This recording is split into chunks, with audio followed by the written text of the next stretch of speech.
E o Campeonato Brasileiro pode embolar de vez na briga pelo título. É que o Palmeiras tropeçou contra o Red Bull Bragantino. No vídeo de hoje do canal do Nicola, te explico como o Flamengo pode se aproveitar. Por falar em rubro-negro, tem alguma verdade na história de que o Flamengo tenta a contratação do goleiro João Paulo dos Santos?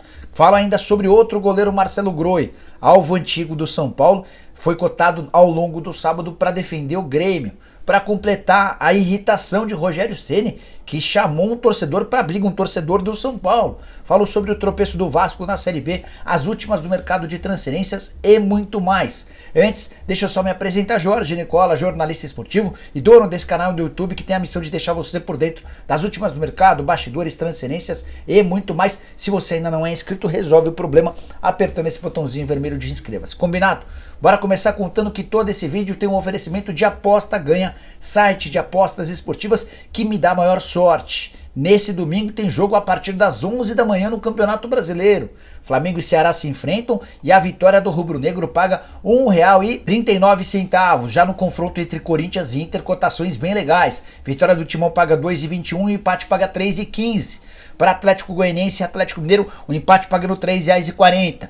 Tem ainda o confronto do Fortaleza contra o Botafogo, outro jogo cujo empate paga R$ 3,40. Curtiu? Pega agora mesmo o link que eu vou deixar no comentário fixo ou aponta seu telefone para o QR Code que eu estou mostrando na tela para aproveitar todas essas e várias outras cotações. Já faz seu cadastro agora na Aposta Ganha e sai apostando, beleza? Bora começar o vídeo com o tradicional giro de notícias. A primeira informação é sobre a minha Portuguesa, que não brilhou, longe disso. Só empatou com o São Caetano, mas ao menos conseguiu a classificação para a próxima fase da Copa Paulista. Ficou na terceira e última colocação do seu grupo e agora enfrenta o Desportivo Brasil. Primeiro jogo no Canindé, segundo jogo na casa do Desportivo. Vale lembrar que começa o mata-mata, o campeão da Copa Paulista escolhe entre jogar a Série D ou a Copa do Brasil do próximo ano. Quero contar também que Eduardo Vargas, atacante chileno do Atlético, está de volta à lista de relacionados. Depois de 3 jogos ausente, o Galo havia colocado ele na geladeira enquanto tentava negociá-lo. Vargas estará à disposição do Cuca para o confronto contra o Atlético Goianiense. Fala também que o Internacional nesse sábado se sagrou pentacampeão gaúcho sub-20. O time venceu o Grêmio por 2-1 na decisão e faturou o título. Os gols do Inter, marcados por Luca e Matheus Dias. Já para o Grêmio, o único gol foi marcado pelo atacante Cauã Kelvin. Destaque para o ótimo trabalho de Gustavo Grossi, que já havia feito um trabalho espetacular no River Plate, na formação e formatação de vários atletas, foi contratado pelo Inter e transformou a base do Inter numa base super vitoriosa. Para completar o giro de notícias, o São Paulo perdeu o lateral direito Moreira. Lateral que vinha atuando com bastante frequência, era um dos queridinhos de Rogério Ceni. Ele sofreu uma lesão no menisco do joelho direito, precisará passar por uma artroscopia e talvez não jogue mais na atual temporada. A saideira sobre o giro de notícias: Patrick de Paula não enfrenta o Fortaleza. O meia, que pertence ao Botafogo, apresentou uma paralisia facial, que ele se recupere o mais breve possível. Quero falar agora sobre Marcelo Groi, goleiro que interessa ao São Paulo. Essa história eu tenho contado para vocês nos últimos dias. E nesse sábado, o repórter Sérgio Boas, que tem um canal no YouTube, afirmou em sua conta no Twitter que o Marcelo Groi interessa ou virá ou vai se tornar o primeiro reforço do Grêmio para a temporada de 2023. Formação que mexeu com o torcedor do tricolor. Vale a lembrança de que o Groi teve passagem espetacular pelo Grêmio antes de se mudar para a Arábia Saudita. Vive os últimos meses do seu contrato com o Al Ittihad. O vínculo só se encerra na metade do ano que vem. Mas os salários atrasados podem fazer com que ele consiga, via justiça, a rescisão do contrato. Antes de gravar o vídeo, conversei com o Bruno Junqueira, que é o representante oficial do goleiro. O Bruno assegura que ninguém do Grêmio procurou e que, como tem eleição para presidente, fica muito difícil prever quem pode ou não ser contratado para 2023. Só é importante lembrar que Groi e Renato Gaúcho têm uma boa relação. Poderia ser um indício da tentativa do Grêmio, assim como o São Paulo, de contratar o atleta de 35 anos de idade. Quero falar agora sobre João Paulo, goleiro que pertence ao Santos e foi mais uma vez especulado como possível reforço do Flamengo. Notícia surgiu nesse sábado do jornalista Guido Bortolomazzi, que cobre o Santos. De acordo com o Guido, o Flamengo deve apresentar nos próximos dias uma proposta de troca para o Santos para conseguir levar o João Paulo para a temporada de 2023. Vale a lembrança que a janela de inscrições por aqui em 2022 está completamente encerrada para todas as competições. O que eu fiz? Entrei em contato com o Daniel Medeiros, que é o representante oficial do João Paulo, para saber se existe alguma possibilidade de contratação, compra, enfim.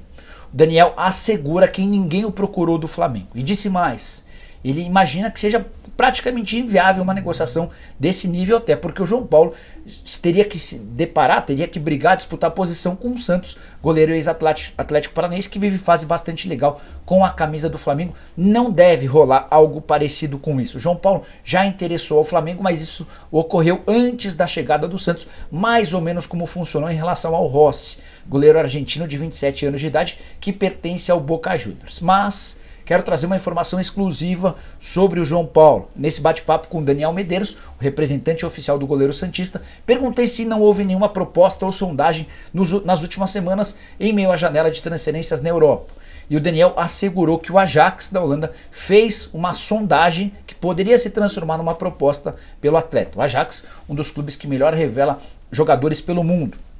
De acordo com o Daniel, a conversa acabou nem indo adiante, porque o João Paulo decidiu permanecer na Vila Belmiro. Ele está muito focado em continuar crescendo, ganhando espaço, ganhando moral para sonhar com seleção brasileira. O João Paulo está pegando até pensamento, um dos melhores goleiros brasileiros em atividade em todo o mundo. O cara está pegando demais. Você concorda, discorda? Usa o espaço para comentários para deixar a sua opinião.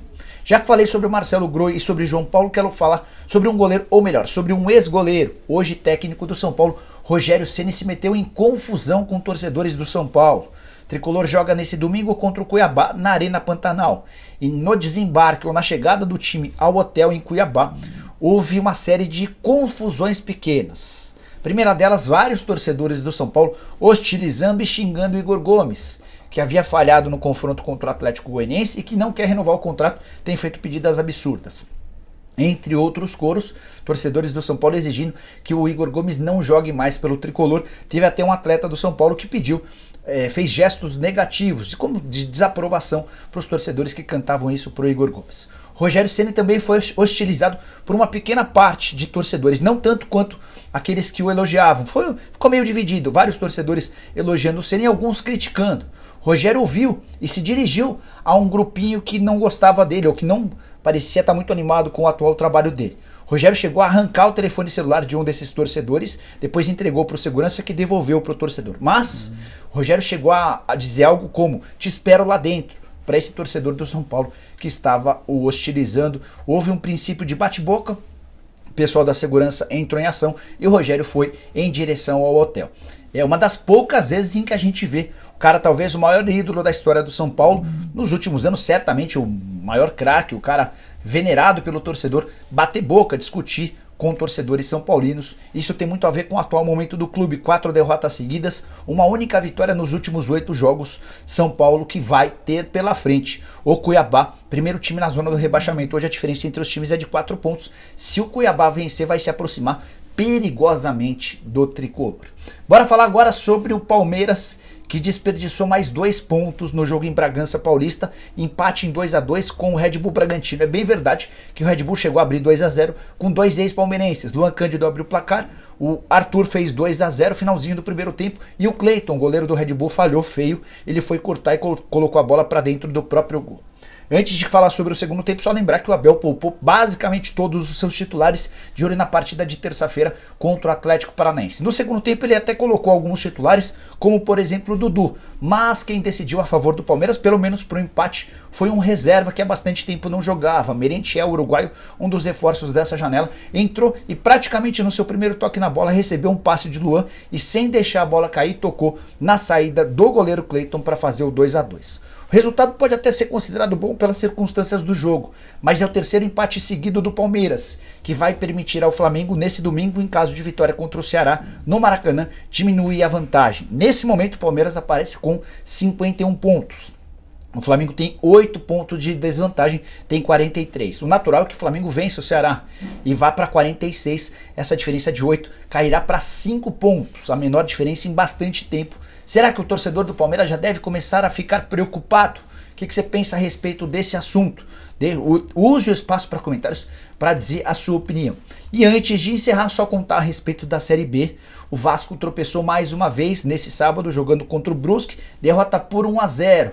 E aí chamar atenção para o atual momento delicado do Vasco, ofensiva e defensivamente o time tem criado ou tem tido muita dificuldade para criar. Defensivamente também não tem funcionado bem. Nos últimos 11 jogos, em 9 deles acabou levando gol. A principal arma do Vasco no primeiro turno era um sistema defensivo que dificilmente era vazado. A situação de Emílio Faro, depois de mais uma derrota, vai ser debatida nos próximos dias. Eu já havia contado para vocês que a 777 vai contratar um técnico se perceber que a classificação para a Série A do Campeonato Brasileiro ficar ameaçada. Com a derrota, o Vasco estacionou nos 45 pontos. Para a sorte do torcedor vascaíno, a rodada acabou ajudando. É que o Sport perdeu por 2-0 para o CRB em Maceió. Quero confirmar para vocês o resultado de Bahia e Tombense. O Bahia venceu o Tombense por 3-1, outro resultado importante, porque tanto o Sport quanto o Tombense eram times que poderiam se aproximar do Vasco. O único resultado que ainda não está finalizado é o jogo do Londrina, que visita o Operário, partida que começou às 8h30 da noite. Se o Londrina vencer, o Vasco vai ver a distância diminuir de forma significativa. Cabe ao torcedor do Vasco, nesse momento, apenas torcer. E você, acha que quem é um dos times grandes o mais ameaçado de não conseguir o acesso? Use o espaço para comentários, não esquece de deixar like, curtir, compartilhar, aquela coisa toda. A gente se vê. Abraço, tchau!